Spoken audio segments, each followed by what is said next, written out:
요한복음 6장입니다. 6장 5절부터 봉독하겠습니다. 요한복음 6장 5절입니다.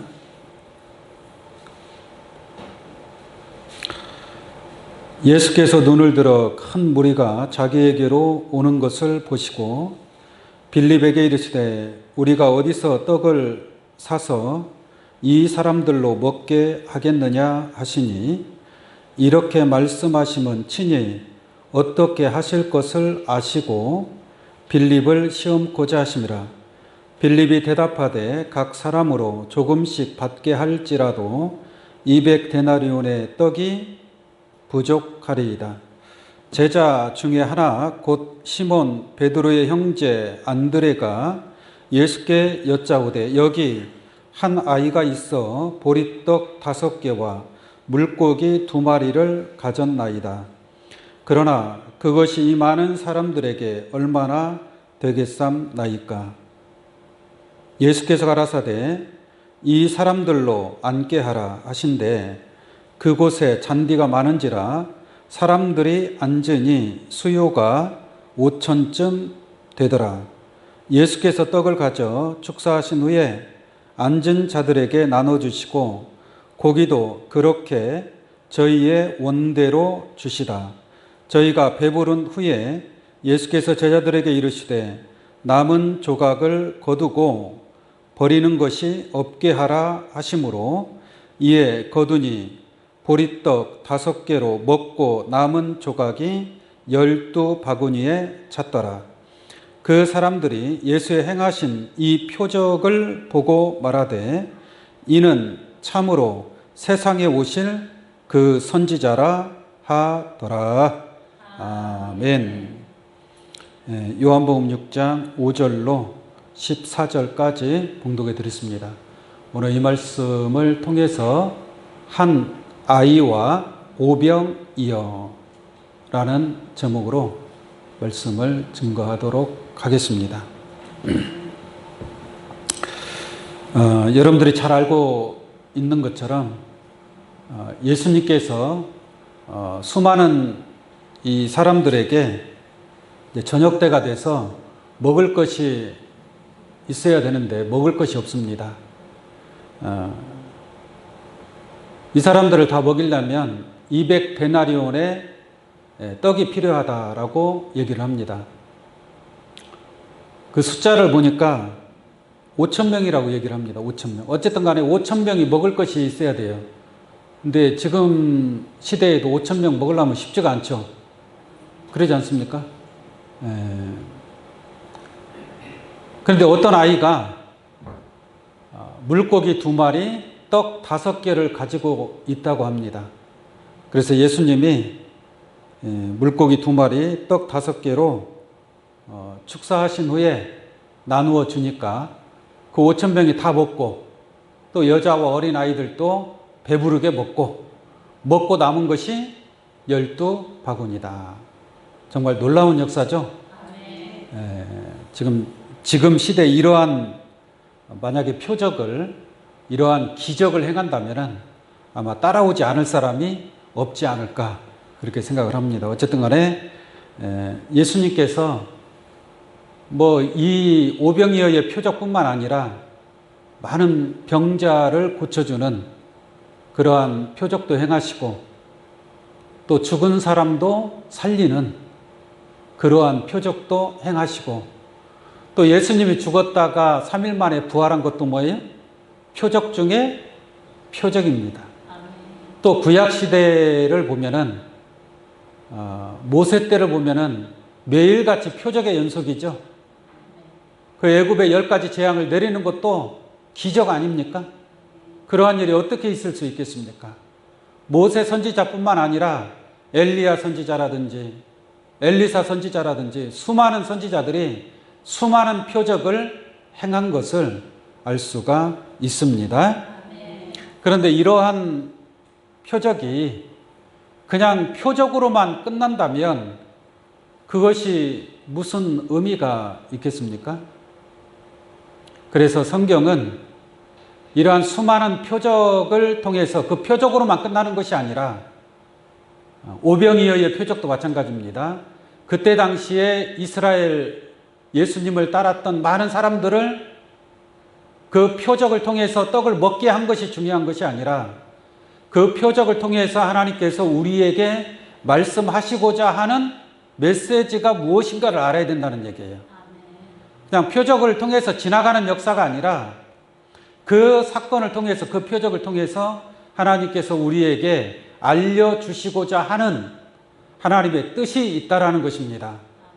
그 뜻을 깨달을 때에 그러한 표적의 진실이 무엇이고 하나님께서 행하고자 하는 것이 무엇인가를 더욱더 깊이 있게 깨닫는 그러한 축복이 있을 줄로 믿습니다.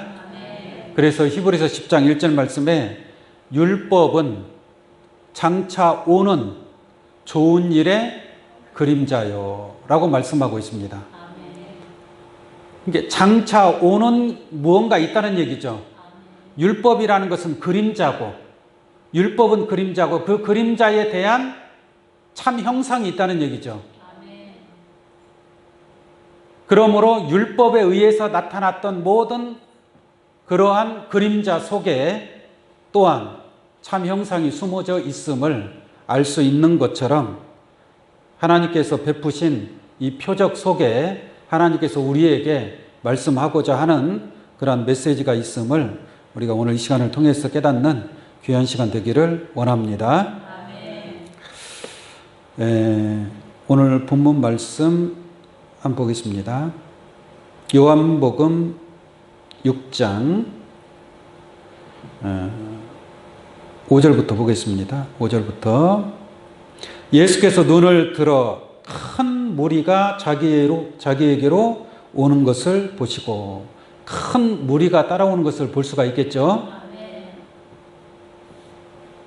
예수님을 이렇게 많이 사람들이 따르게 된 데에는 다 이유가 있습니다. 6장 2절 한번 보겠습니다. 6장 2절 큰 무리가 따르니 이는 뭐라 그래요? 병인들에게 행하시는 표적을 봄이더라. 예수님이 많은 표적을 행하신 거예요. 그 표적을 보고 많은 사람들이 따라오게 된 거죠. 자, 5절 다시 옵니다. 예수께서 눈을 들어 큰 무리가 자기로 오는 것을 보시고 빌립에게 이르시되 우리가 어디서 떡을 사서 이 사람들로 먹게 하겠느냐 하시니, 이렇게 말씀하시면 친히 어떻게 하실 것을 아시고 빌립을 시험고자 하심이라. 이제 빌립이 대답을 합니다. 대답하되 각 사람으로 조금씩 받게 할지라도 200데나리온의 떡이 부족하리이다. 그러니까 지금 예수님을 따라 많은 사람들이 산으로 올라왔는데 여기에 뭐 먹을 것이 없지 않습니까? 이 사람들이 다 먹으려면 다시 그 마을로 다시 내려가야 되고, 또 내려간다고 해서 그 5,000명 거의 10,000명이 넘는 숫자인데 그 숫자를 어떻게 먹을 수 있겠어요? 그래서 빌립이 말하기를 아무리 적게 잡아도 200데나리온의 떡은 필요합니다. 이렇게 얘기를 하는 거예요. 그런데 베드로의 형제 안드레가 예수님에게 말을 합니다. 뭐라고 얘기하는가 보겠습니다. 9절 봅니다. 여기 한 아이가 있어 보리떡 5과 물고기 2마리를 가졌나이다. 그러나 그것이 이 많은 사람들에게 얼마나 되겠삼나이까. 이렇게 말씀하고 있죠. 여기서 먹을 거라고는 어떤 아이가 가지고 있는 물고기 2마리와 떡 5개밖에 없다는 얘기예요. 그걸로 누가 얼마나 먹겠어요? 몇 명이나 먹겠어요?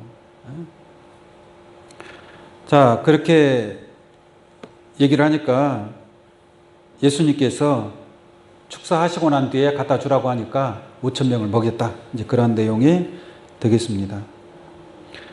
근데 이게 참 놀라운 표적이죠. 또 다른 그 표적도 있는데, 물고기 2마리, 떡 7개. 그래서 7병이어의 표적도 있습니다. 그 먹고 남은 그 떡이 7강주리가 남았다.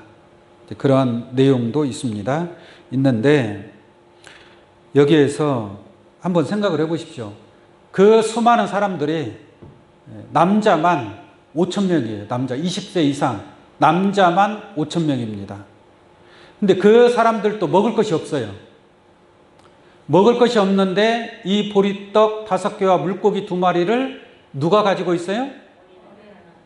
한 아이가 있어 라고 얘기하고 있잖아요. 9절에서 한 아이가 있어 보리떡 5개와 물고기 2마리를 가졌다. 아니 그 장성한 사람들도 아무것도 먹을 것이 없는데 어떻게 한 아이가 물고기 2마리에다가 떡 5개씩이나 가지고 있느냐라는 얘기예요. 한 아이가 어른도 아니고. 그러므로 이 속에는 뭔가 하나님의 뜻과 섭리가 있음을 알 수가 있습니다. 한 아이에 관해서는 좀 이따가 말씀을 드리도록 하고, 일단 물고기 2마리와 떡 5개에 관해서 성경으로 물고기 2마리의 비밀이 무엇인가 한번 먼저 알아보도록 하겠습니다. 마태복음 4장 18절로 보겠습니다.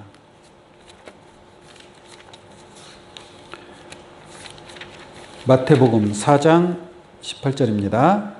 갈릴리 해변에 다니시다가 두 형제 베드로라 하는 시몬과 그 형제 안드레가 바다에서 그물을 던지고 있는 것을 보시니 저희는 어부라.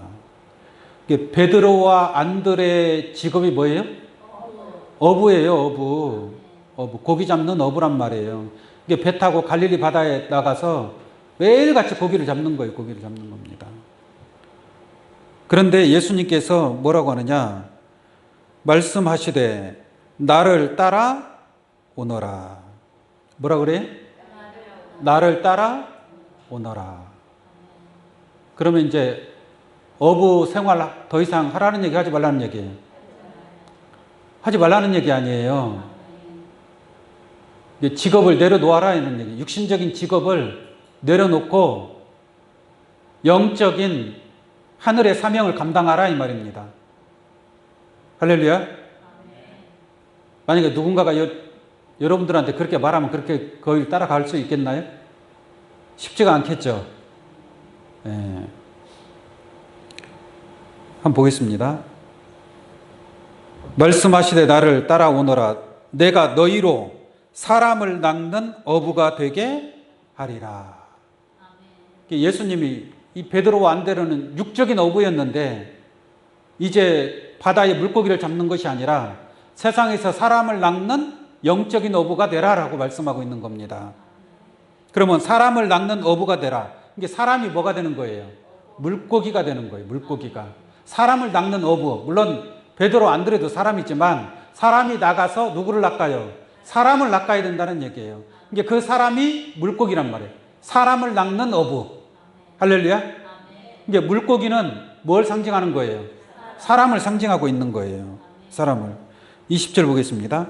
저희가 곧 그물을 버려두고 예수를 쫓으니라. 거기서 더 가시다가 다른 두 형제 세베대 아들 야고보와 그 형제 요한이 그 붙인 세베대와 한 가지로 배에서 그물 깃는 것을 보시고 부르시니 저희가 곧 배와 붙인을 버려두고 예수를 뭐야? 쫓으니라 라고 말씀하고 있습니다. 그러니까 모든 것을 버리고 내가 너희로 사람을 낚는 어부가 되게 하리라. 이게 사람이 물고기가 된다라는 것을 알 수가 있습니다. 그래서 하박국 1장 14절에도 보면은 사람으로 바다에 어족같게 하신다라는 말씀이 있습니다.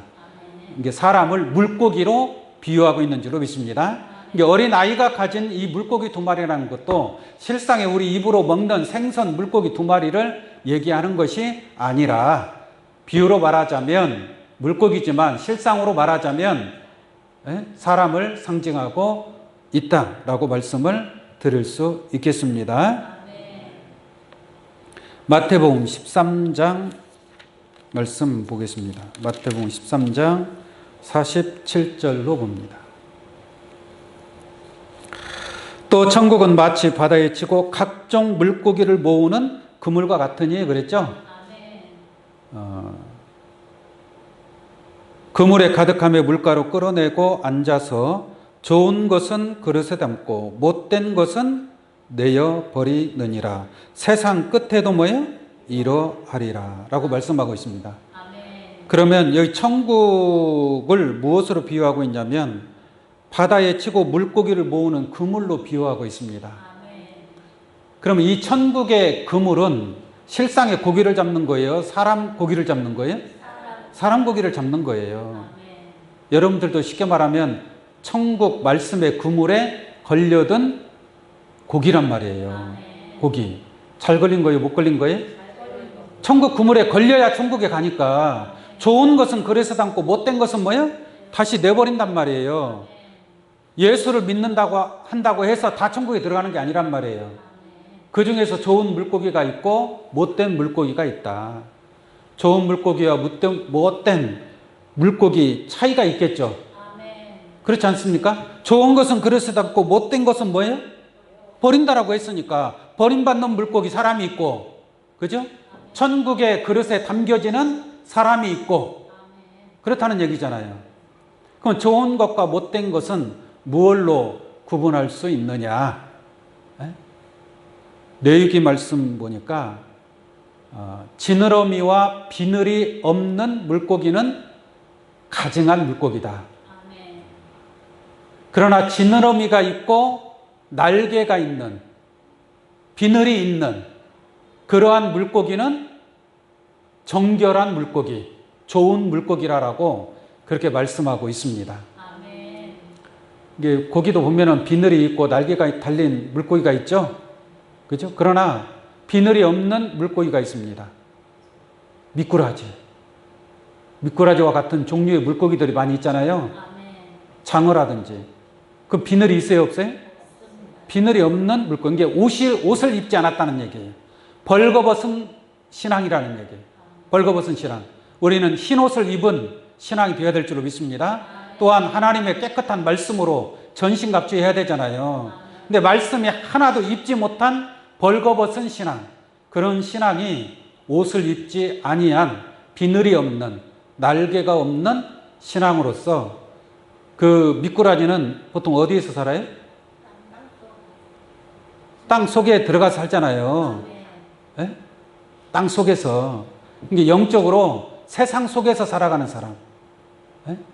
물질 속에서 살아가는 사람, 육신 속에서 살아가는 사람, 그러한 사람들이 못된 물고기. 할렐루야. 하나님의 진리의 말씀으로 흰옷을 입은 사람들은 좋은 물고기가 될 줄로 믿습니다. 결론적으로 이 물고기는 어떠한 사람을 가리켜서 물고기로 비유하고 있음을 알 수가 있겠습니다. 마태복음 17장 27절을 한번 보겠습니다.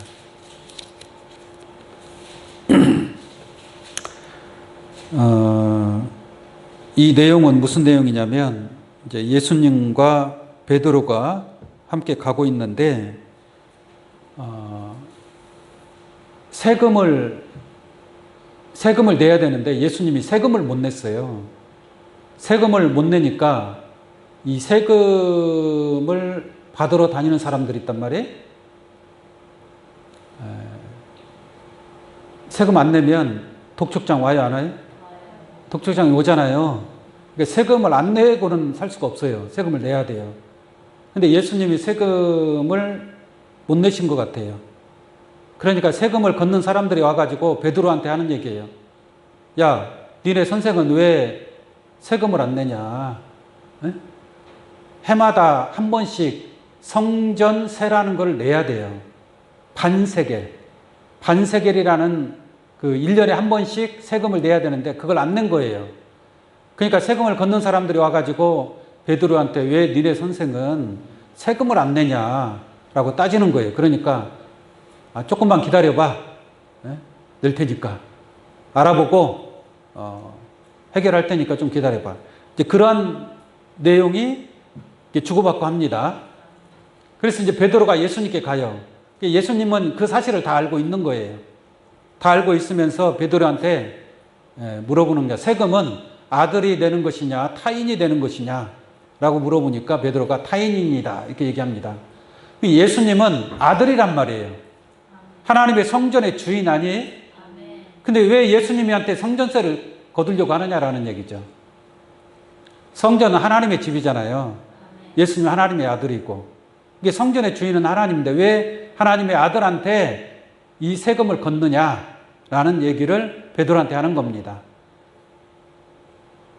그리고 난 뒤에 그러나 세금을 안 내도 되지만 그러나 오해하지 않게 하기 위해서 네가 낚시를 가지고 바다에 나가서 물고기를 잡아라. 물고기 잡았고 입을 열면 거기서 한 세겔이 나올 것이다. 그럼 한 세겔이 나오면 베드로도 반 세겔 내야 되고 예수님도 반 세겔을 내야 되니까 그 한 세겔을 가지고 가서 대신 그 세금을 납부하라. 그렇게 얘기를 하는 그러한 내용입니다. 한번 잠깐 보겠습니다. 24절부터 볼까요? 24절. 가버나움에 이르니 반세겔을 받는 자들이 베드로에게 나와 가로되 너의 선생이 반세겔을 내지 아니하느냐? 왜 안 내냐 이거예요. 독촉을 하는 거예요. 독촉. 세금 안 내니까 독촉장이 날아온 거예요. 독촉장이. 그러니까 25절 보겠습니다. 가로되 내신다 하고 베드로가 말하는 거예요. 내신다 하고 집에 들어가니 예수께서 먼저 가라사대 시몬아 네 생각은 어떠하뇨? 세상 임금들이 네게 관세와 정세를 받느냐? 자기 아들에게냐 타인에게냐? 라고 물어보는 거죠. 그러니까 베드로가 가로되 타인에게이니이다. 예수께서 가라사대 그러하면 아들들은 세를 뭐예요? 면하리라 그랬잖아요. 이게 예수님 말씀이란 말이에요. 면하리라고 했습니다. 그런데 27절 그러나 우리가 저희로 오해케 하지 않기 위하여 네가 바다에 가서 낚시를 던져 먼저 오르는 고기를 가져다가 입을 열면 돈 한 세겔을 얻을 것이니 가져다가 나와 너를 위하여 주라 하시니라 라고 말씀하고 있습니다. 한번 생각을 해보세요. 베드로가 지금 예수님 다 버리고 어부였었잖아요. 뭐 낚시도 버리고 배도 버리고 그물도 버리고 다 버리고 예수님을 쫓아가는데 낚시가 어디가 있어서 고기를 낚습니까? 뭐 낚시는 뭐 누구한테 빌려서 고기를 낚았다 친다 할지라도 고기를 낚았어요. 입을 보면 입을 벌리면 거기가 돈이 들어있겠습니까? 돈이 들어있겠어요. 실상의 물고기라면 그 물고기 입속에 한 세겔이 들어있겠느냐라는 얘기죠. 그러니까 이 물고기는 비유적으로 하시는 말씀인 줄 믿습니다. 이게 사람을 낚는 어부란 말이에요. 그러니까 베드로야 네가 나가서 사람을 낚아라. 낚는다는 것은 전도를 한다는 얘기 아니에요. 전도해서 복음을 전파해서 전도를 해서 말씀을 듣고 깨달으면 그 사람이 헌금을 할 거 아니에요. 이게 헌금을 하게 되면 그 헌금으로 가서 세금을 내라. 이러한 말씀인 줄 믿습니다. 그러니까 비유로 하면 물고기지만 실상으로 하면 예수님과 베드로의 사역을 도와주는 그런 물고기와 같은 사명자다. 우리가 이렇게 이해를 할 수가 있는 줄로 믿습니다. 물고기 두 마리라는 것은 실상의 물고기 두 마리가 아니라 마지막 때에는 이 물고기는 사람 물고기로서 좋은 물고기가 되는 천국의 비밀을 깨달은 그러한 선지자를 상징하고 있다라고 말씀드릴 수 있겠습니다. 그 다음에 물고기 두 마리하고 또 뭐가 있어요? 보리떡 5개가 있어요. 보리떡 5개. 그럼 보리떡이라는 것은 또 무엇이냐? 보리떡에 관해서 성경으로 한번 알아보도록 하겠습니다. 물고기가 사람인 것처럼 보리떡도 뭐예요? 보리떡도 사람을 상징하고 있습니다. 정말 그런가 한번 보도록 할게요. 사사기 7장 13절로 한번 보겠습니다.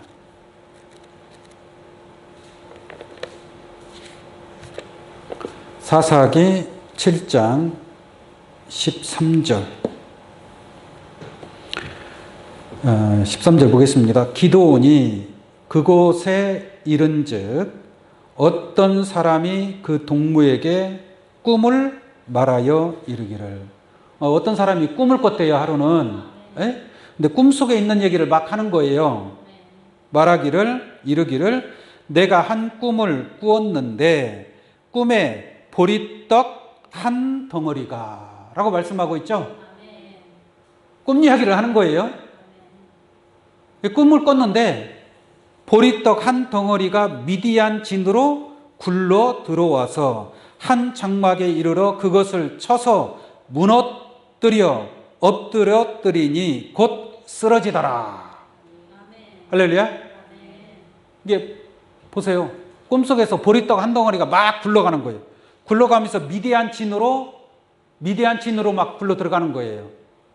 그래서 다 미디안이 쓰러지더라 이 말이거든요. 보리떡이 어떻게 그 막사 군인들이 있는 미디안 군인들이 있는 그 막사를 어떻게 굴러 들어가서 다 쓰러뜨리냐는 얘기죠. 이게 보리떡 한 덩어리가 상징하는 바가 있다는 얘기입니다. 상징하는 바가 14절 보겠습니다. 그 동무가 대답하여 가로되 이는 다른 것이 아니라 이스라엘 사람 요아스의 아들 누구요? 기드온의 칼날이라 이거예요. 이게 보리떡 한 덩어리가 미디안 진으로 굴러갔다는 것은 진짜 보리떡이 굴러갔다는 얘기가 아니라 이 요아스의 아들 기드온이라는 선지자의 칼날이 미디안을 경멸시켰다라는 겁니다. 무슨 말인지 아시겠습니까?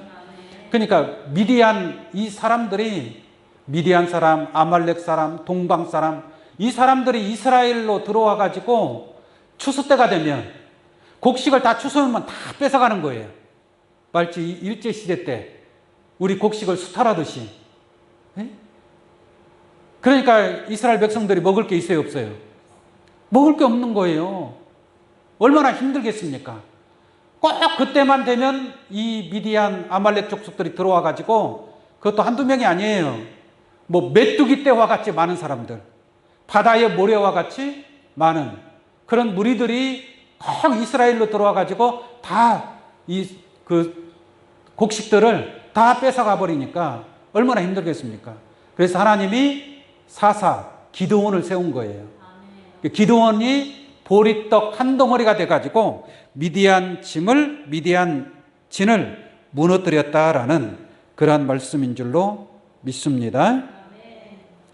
12절 한번 볼게요. 12절. 미디안 사람과 아말렉 사람과 동방의 모든 사람이 골짜기에 누웠는데 뭐 같다고 그래요? 메뚜기의 중다함 같고.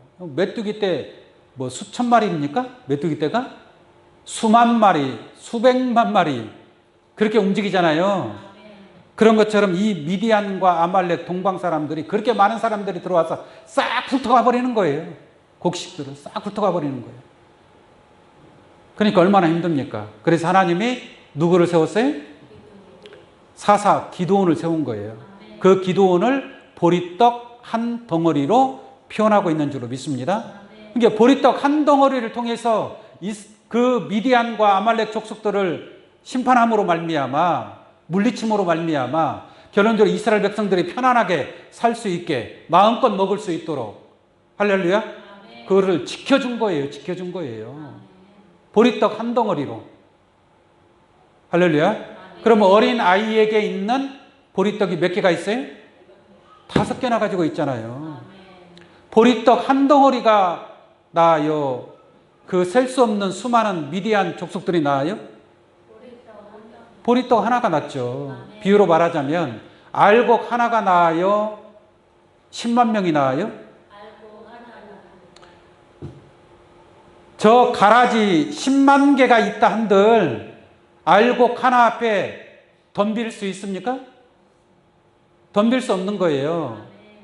보리떡 한 덩어리 기드온을 통해서 미디안의 그 메뚜기 떼와 같이 바다의 모래와 같이 많은 그 족속들을 보리떡 한 덩어리가 격퇴한 것을 알 수가 있습니다. 이러한 섭리를 통해서 볼 때에 보리떡 5개를 가지고 있는 것은 그것은 보리떡이 되는 기드온과 같은 그러한 선지자 5명이 있다라는 것을 말씀하고 있습니다. 이게 사람이 보리떡을 비유로 하면 보리떡이지만 실상은 뭐예요? 사람이다 라는 것을 말씀드립니다. 요한복음 6장 35절로 보겠습니다. 요한복음 6장 35절입니다. 예수께서 가라사대 내가 곧 뭐라 그래요? 생명의 떡이니. 보세요. 예수님도 자기를 가리켜서 뭐라 그래요? 생명의 떡이라고 얘기하지 않습니까? 예수님이 떡이에요, 떡. 생명의 떡. 내게 오는 자는 결코 줄이지 아니할 터이요. 나를 믿는 자는 영원히 뭐예요? 목마르지 아니하리니 라고 말씀하고 있습니다. 48절 한번 보겠습니다. 요한복음 6장 48절. 여기도 뭐라고 합니까? 내가 곧 생명의 떡이로다. 예수님이 생명의 떡이니까 여러분들은 누구 떡을 먹는 거예요? 예수의 떡을 먹는 거 아니겠어요? 예수의 떡은 지금 5천 명만 먹어요? 온 인류가 먹고 있어요? 온 인류가 예수의 떡을 먹고 있어요. 떡이 부족해요? 남아 돌아가요? 떡이 남아 돌아가고 있는 겁니다. 그리고 예수님은 생명의 떡이로다. 그 뒤에 한번 쭉 보겠습니다. 너희 조상들은 광야에서 만나를 먹었어도 죽었거니와 이는 하늘로서 내려오는 떡이니. 이게 예수님이 생명의 떡이라. 왜 생명의 떡이냐? 예수님의 떡은 어디에서 내려오는 것이다? 하늘에서 내려오는 떡이란 말이에요. 하늘에서 내려오는 떡이 있다는 것은 하늘에서 내려오지 않는 세상의 떡도 있다는 얘기죠. 그럼 세상의 떡을 먹으면 영생할 수 있어요? 세상의 떡은 영생할 수가 없습니다. 세상에 떡들이 많아요. 하늘에서 내려온 떡은 예수님이 주는 떡밖에 없어. 그것만이 하늘에서 내려온 떡이에요. 바리새인과 율법사, 사두개인들, 서기관들 어떠한 자들이 주는 떡이라 할지라도 그 떡은 하늘에서 내려온 떡이 될 수가 없습니다. 그 떡은 아무리 많이 먹어봐야 영생이 돼야 안 돼요. 영생이 안 되는 떡이에요. 이게 영생이 되는 떡은 무슨 떡이다? 하늘에서 내려오는 떡만이. 할렐루야. 예수님이 증거하는 말씀은 세상에서 보고 듣고 배운 걸 증거했어요? 예수님이 누구한테 배워서 그 떡을 나눠준냔 말이죠. 하나님으로부터 보고 들은 것을 증거한 것이 예수님이 주는 떡인 줄로 믿습니다. 그래서 하늘에서 내려온 떡이라고 얘기하는 거예요. 하늘에서 내려온 떡. 51절 보세요. 나는 하늘로서 내려온 산 떡이니 사람이 이 떡을 먹으면 뭐하리라? 영생하리라. 이 떡을 먹으면 영생한다 이 말이에요. 저 떡을 먹으면 영생해요? 저 떡을 먹으면 영생할 수가 없는 거예요. 우리가 교회 나오는 것은 예수 생명의 떡을 먹고 영생하려고 하는 거 아니겠습니까? 근데 떡을 준다는 것이 이 떡을 먹지 아니하고 저 떡을 먹고 있단 말이에요. 저 떡이라는 게 무엇입니까? 세상의 지식, 어떤 교훈적인 말씀, 또는 간증적인 말씀. 간증이 하늘에서 내려온 떡이에요? 자기 간증 아닙니까? 자기 간증. 자기 떡 아니에요. 자기 떡. 그게 하늘에서 내려온 하나님이 주시는 떡이냔 말이죠. 아닙니다. 율법적인 말씀, 땅의 말씀이에요. 땅의 말씀. 율법적인 말씀. 세상적으로 출세하고 돈 벌고 성공하는 그런 신앙을 강조하는 그러한 말씀. 그런 말씀들이 하늘에서 내려온 떡이에요? 그거는 그냥 세상에 굴러다니는 떡들이 어디 가나 다 먹을 수 있는, 어디 가나 만날 수 있는 그러한 떡들 아니겠습니까? 그러나 예수님이 주는 떡은 그러한 떡하고 차원이 다르지 않습니까? 하늘의 양식이란 말이에요. 하늘의 양식. 예수님은 하늘에서 보고 들은 것을 증거한 줄로 믿습니다. 그리고 그러므로 하나님께 있는 것은 다 누구 것이라? 내 것이라. 그러므로 내가 말하기를, 예수님 말하기를 그가 내 것을 가지고 너희에게 뭐예요? 알리리라 하였노라. 그러니까 예수님의 것을 다 가지고 알리는 자는 누구예요? 보혜사라는 얘기죠. 여러분들은 안단 말이에요. 그러나 저쪽 동네는 알아요? 몰라요? 이게 하늘에서 내려온 떡이 어떤 떡인지를 모르는 거예요. 그냥 세상에서 굴러다니는 그 떡이 하늘에서 내려온 하나님의 말씀인지 알고 오늘 시간에도 다 받아먹고 있는 거예요. 그 떡은 영생할 수 있는 떡이 아니다라고 분명하게 말씀하고 있습니다. 그래서 예수님이 내 살을 먹고 내 피를 마시는 자는 영생을 얻었고 마지막 날에 내가 그를 다시 살리리라라고 말씀하고 있습니다. 그러니까 이 제자들이 예수님의 말씀을 제대로 이해를 못하니까 내 살을 먹고 내 피를 마셔? 어떻게 살과 피를 어떻게 먹냐 이거예요. 육신적으로 생각하는 거예요. 그러니까 제자들이 많이 도망갔어요. 떨어져 나갔어요. 예수님을 따라다니다가 떨어져 나갔어요.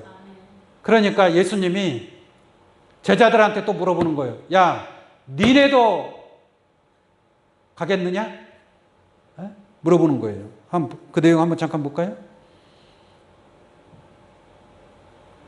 67절입니다. 요한복음 6장 67절.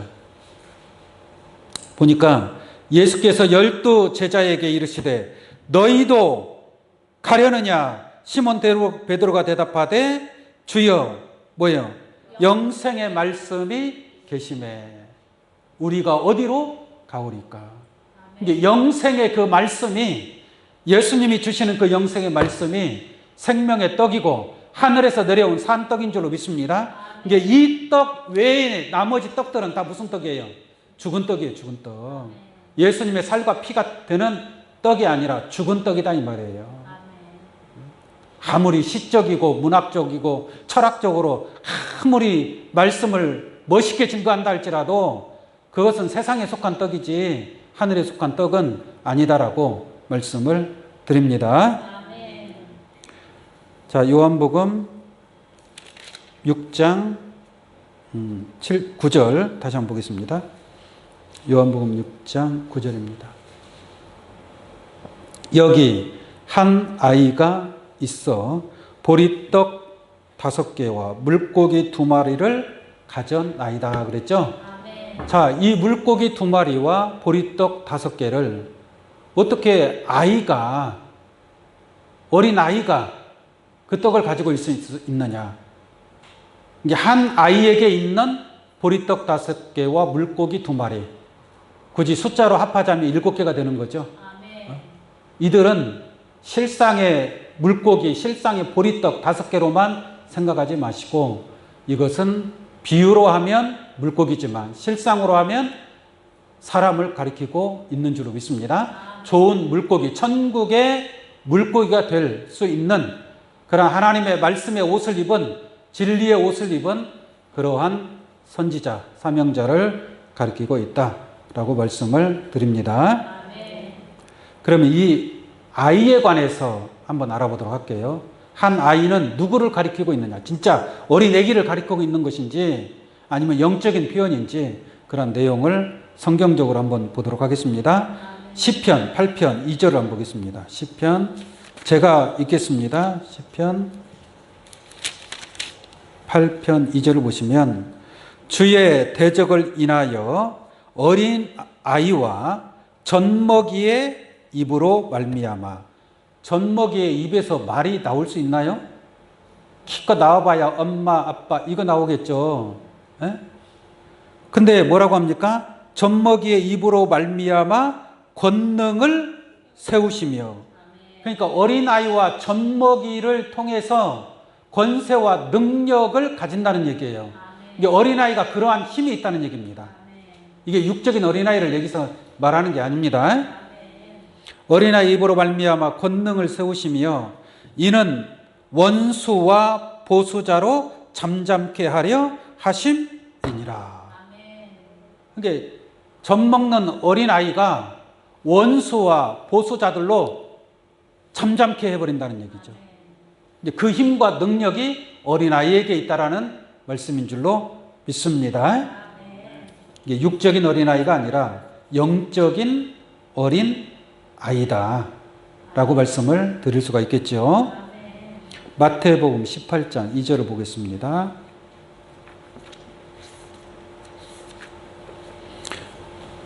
마태복음 18장 2절 말씀에 예수께서 한 어린아이를 불러 저희 가운데 세우시고 가라사대 진실로 너희에게 이르노니 너희가 돌이켜 어린아이들과 같이 되지 아니하면 결단코 천국에 들어가지 못하리라.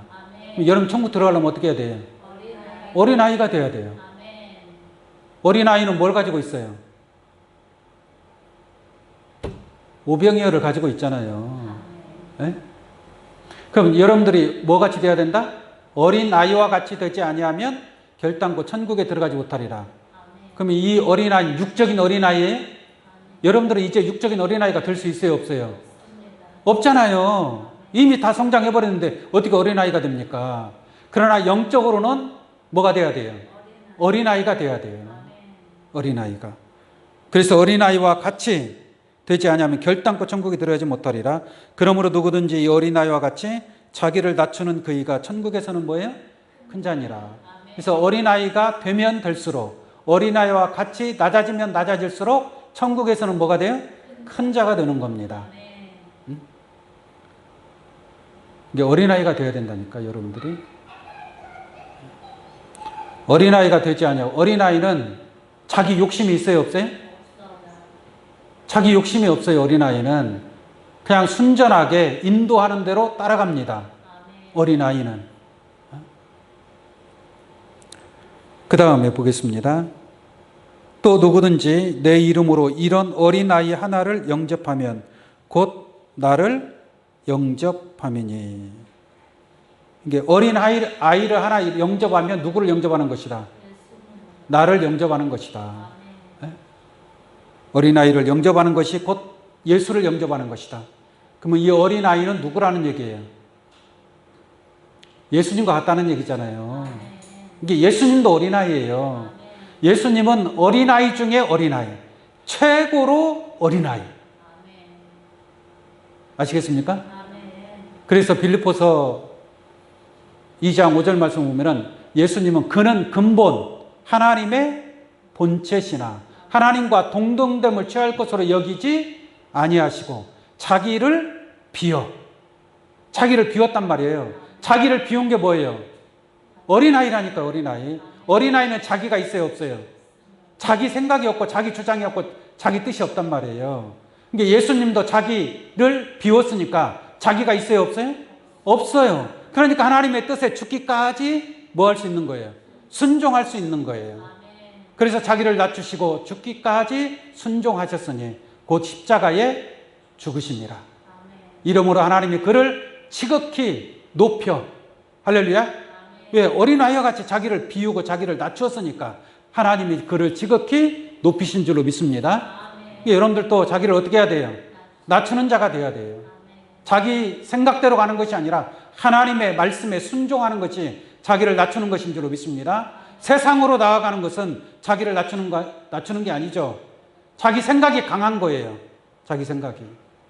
그러나 예수님 자신이 바로 어린아이와 같이 자기를 낮추심으로 십자가에 죽기까지 자기를 낮춘 거예요. 그러므로 하나님이 그를 지극히 높여 모든 이름 위에 모든 무릎을 예수의 이름 앞에 다 꿇게 하신 줄로 믿습니다. 마태복음 11장. 마태복음 11장 26절부터 한번 보겠습니다. 25절부터 봐야 되겠네. 25절.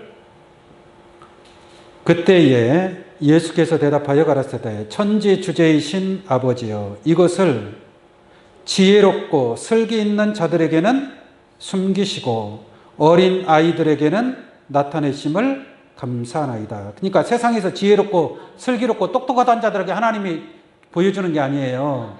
누구한테 알려준다? 어린 아이에게 나타내준다 이 말이에요. 어린 아이에게 나타나는 거예요. 옳소이다.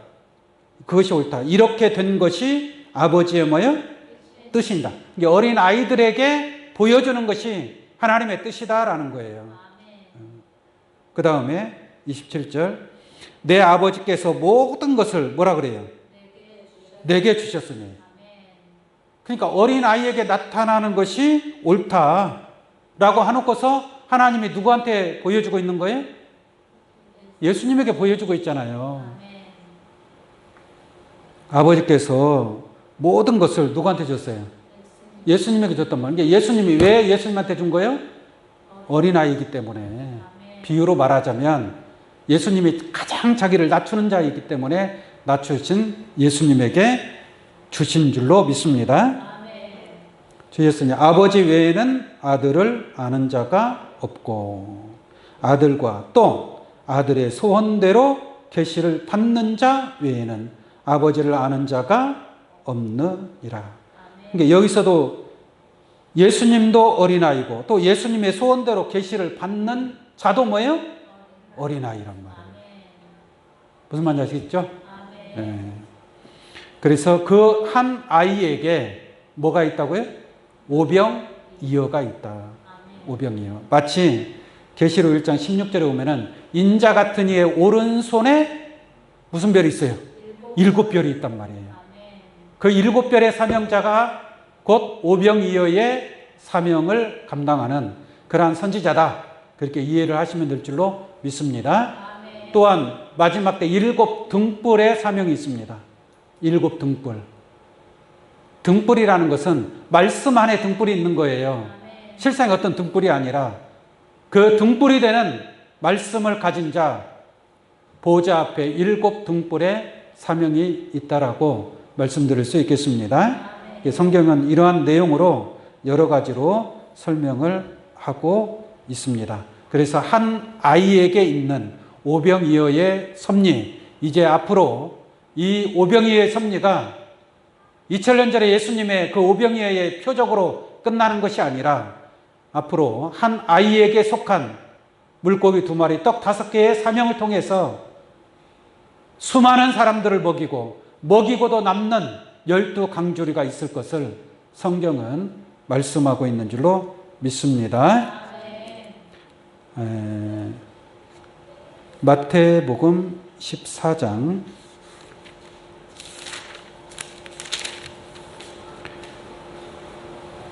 21절 한번 보겠습니다. 마태복음 14장 21절 같은 내용입니다. 오늘 본문 말씀은 요한복음이죠. 요한복음 6장 5절인데 이 내용은 지금 마태복음 14장에 있는 내용이에요. 근데 같은 그 표적을 기록한 내용이 되겠습니다. 근데 뭐라고 여기 써 있냐면 21절에 먹은 사람은, 그러니까 예수님이 오병이어로 축사하시고 떡을 떼어 주셨잖아요. 근데 먹은 사람은 뭐라 그래요? 여자와 아이 외에 5,000명이나 뭐요? 되었더라. 이렇게 말씀하고 있죠. 그러면 숫자를 쓰려면 여자와 아이 외에 5,000명이나 되었더라. 우리가 어떤 일을 이렇게 홍보를 하려면, 자, 저 사람들 먹었단 말이에요? 그러면 가급적이면 숫자가 많게 홍보를 할 것 같아요? 적게 홍보를 해야 돼요? 가급적이면 좀 부풀려서. 그렇죠? 예수님의 그 표적이니까. 근데 여자와 아이 외에 5,000명. 그럼 여자와 아이까지 포함되면 몇 명 정도 될 것 같아요? 한 10,000명 이상 되겠죠? 그렇지 않겠습니까? 예수님께 말씀을 들으러 오는 사람들이 남자가 많을까요? 여자가 많을까요? 지금 예수 믿는 사람들 여자가 많아요? 남자가 많아요? 여자가 훨씬 많단 말이에요. 그죠? 근데 저기서는 여자와 아이는 숫자에 들어가요, 안 들어가요? 숫자에 들어가질 않아요. 근데 왜 숫자에 들어가지 않느냐? 다 똑같이 떡 먹었어요, 안 먹었어요? 여자도 배부르게 먹었을 것이고 어린아이도 배부르게 먹을 것이고 다 배부르게 먹었을 텐데 왜 저 숫자에 여자와 어린아이는 들어가지 않느냐? 모세가 이스라엘 백성들을 애굽에서 해방시켜서 가나안 땅으로 들어갈 때 숫자가 60만 3,550명이 출발을 했어요. 그런데 가나안 땅에 들어간 숫자는 60만 1,730명이에요. 거의 비슷하게 들어가긴 들어갔죠. 근데 이 숫자 안에 여자와 어린아이는 들어갈까요? 안 들어갈까요? 안 들어가요. 근데 성경에 정확하게 뭐라고 하느냐면 전쟁에 나가서 싸울 수 있는 자, 전쟁에 나가서 싸울 수 있는 자만 숫자에 헤아린 거예요. 여러분들 떡을 받아 먹었어요. 영생의 떡을 받아 먹었어요. 나갔으면 어떻게 해야 돼요? 전쟁에 나가서 싸울 수 있는 자만 숫자에 포함이 된다 이 말이에요. 여자는 전쟁터에 나가봐야 이길 수 있겠습니까? 못 이기잖아요. 저 북한 군인하고 우리나라 여자 군인하고 나가 싸우면 이길 수 있겠어요? 어려울 거다. 그냥 나가봐야 죽는 거예요. 어린아이가 나가서 싸워서 이길 수 있겠어요? 죽는 거예요. 여러분들 오병이어의 기적을 통해서 이 영생의 떡을 먹는다 이 말입니다. 이 떡을 먹었으면 그 5,000명이라는 그 숫자에 헤아림을 받는 자가 있고 그 숫자에 들어가지 못하고 그냥 셀 수 없는 그냥 통으로 셀 수 없는 무리들이다. 이렇게 헤아리는 거하고 차원이 다르다 이 말이에요. 이게 마지막 때도 마찬가지입니다. 마지막 때 여러분들이 영생의 떡을 먹는 줄로 믿습니다. 이 영생의 떡을 먹었다면은 나가서 싸울 수 있는 전쟁에 참여할 수 있는 자가 하나님의 정하신 숫자에 참여할 수 있는 거예요. 인생을 의지하고 사람을 의지하고 세상을 의지하고 돈을 의지하고 물질을 의지하는 자는 그 수에 칠 가치가 있어요 없어요? 없습니다. 그들은 수에 칠 가치가 없어요. 잘해봐야 셀 수 없는 무리들에 포함되는 거예요. 그러나 오늘 이 자리에 계신 여러분들은 사랑 가운데 처음 익은 열매된 그 숫자가 정확하게 있는 줄로 믿습니다. 이 영생의 떡을 먹고 그와 같이 좋은 물고기 또한 예수님이 생명의 떡이요 하늘에서 내려온 산떡이라고 하신 것처럼 여러분들도 이 떡을 먹고 또한 여러분들 자신이 생명의 떡이 되기를 원합니다. 생명의 떡이 되어서 많은 사람을 나가서 싸워서 이기고 많은 사람을 낚는 그런 어부의 사명, 많은 사람을 옳은 대로 인도할 수 있는 생명을 공급해 줄 수 있는 그러한 사명을 감당하는 귀한 여러분들 되시기를 예수의 이름으로 축원합니다. 기도하겠습니다. 존귀하신 아버지 하나님 감사합니다. 오늘 또 하나님의 귀한 말씀